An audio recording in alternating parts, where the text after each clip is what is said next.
नमस्कार। आइए आज हम सुनेंगे स्वयं बाबा ने बताई हुई बातें कि कैसे उन्होंने जन्म लिया, कैसे वह दूध पीते हैं और कैसे एक असामान्य दृश्य उनके सामने आता है। और यह बात जब माँ को बताते हैं तो माँ कैसे उसका जवाब देती है। बाबा की साधना करना, बाबा का शाकाहारी भोजन लेना और कई सारी बातें। रहस्यमय शिशु 1971 रांची में शीत ऋतु की देर रात संध्या भ्रमण से लौटने के उपरांत दादा अमितानंद जी को पूज्य बाबा अपने बचपन की कुछ यादें बता रहे थे। बाबा की उस रात की कही बात जो बाबा के ही शब्दों में अमितानंद दादा ने अपनी स्मृति में बताई। मैं अपने माँ के गर्भ में हूँ, गर्भ से ही मैं अपनी माँ को देख पा रहा हूँ और मैं उन्हें अच्छे से पहचानता हूँ।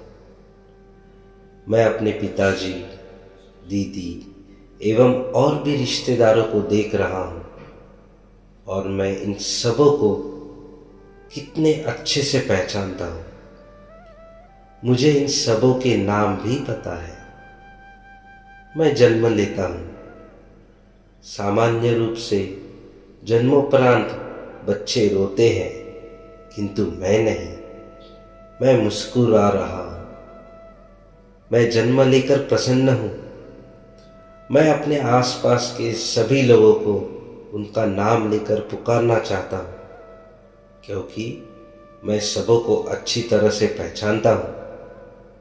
परंतु अफसोस की बात है, मैं इस नवजात शिशु रूपी शरीर में विवश हूँ, क्योंकि इस शरीर के स्वर तंत्र पूर्ण रूपेण विकसित नहीं हुए। वे मुझे खिलाना चाहते हैं। मुझे खिलाने के लिए दूध के प्याले में उन्होंने एक रुई का टुकड़ा रखा है। उस टुकड़े को दूध में डुबो डुबो कर मेरे मुंह में बूंद बूंद कर टपकाया जाएगा। यह क्या नादानी है? क्या मैं कोई बच्चा हूं जो इस तरह से मुझे खिलाया जाएगा? रुई से टपकी बूंदों से नहीं।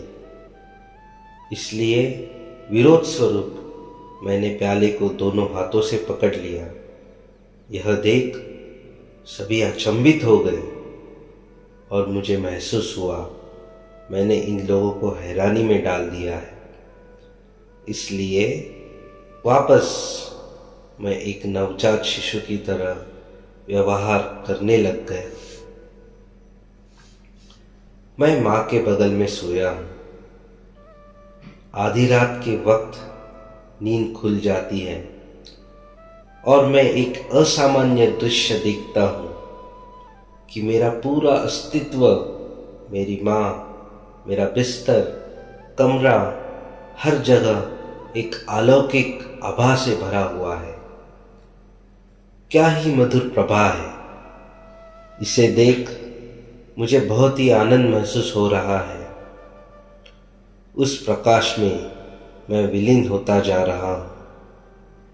मेरे मन में सवाल उठता है, अगर मेरी माँ ने इस पूर्ण रूप से खुद में समाहित करने वाले प्रकाश को देखा होता तो क्या होता।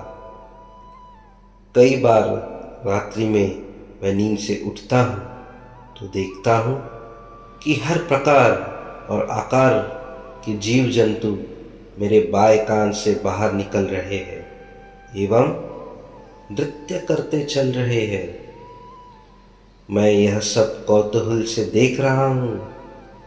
फिर जैसे इस नाटक का पटाक्षेप करने हेतु एक आश्चर्यजनक घटना होती है। एक अजीब बात होती है। ये जीव अब मेरे दाहिने कान के पास भीड़ लगाते हैं और उसमें प्रवेश करते हैं। यह बहुत ही डरावना लगता है और मैं चिल्लाकर माँ से लिपट जाता हूँ, जो मेरी बातों को सुन उलझन में पड़ जाती है। यह वृत्तांत द अनरिजॉल्व्ड मिस्ट्री नाम से पहली बार 1975 के जनवरी में बोधिकल्प में प्रकाशित हुआ था।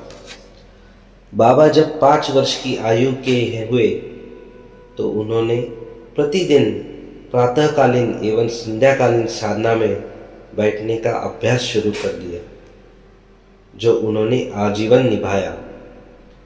परिवार में कोई नहीं जानता कि बाबा ने यह अभ्यास कब शुरू किया, यह कहाँ से सीखा।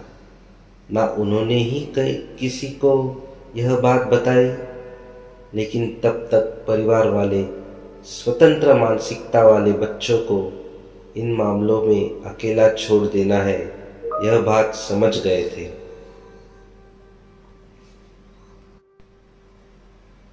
इसके साथ ही उन लोगों को अचंभित करता था बाबा का शाकाहारी भोजन, जबकि बाबा का परिवार पूर्ण रूपे शाकाहारी नहीं था।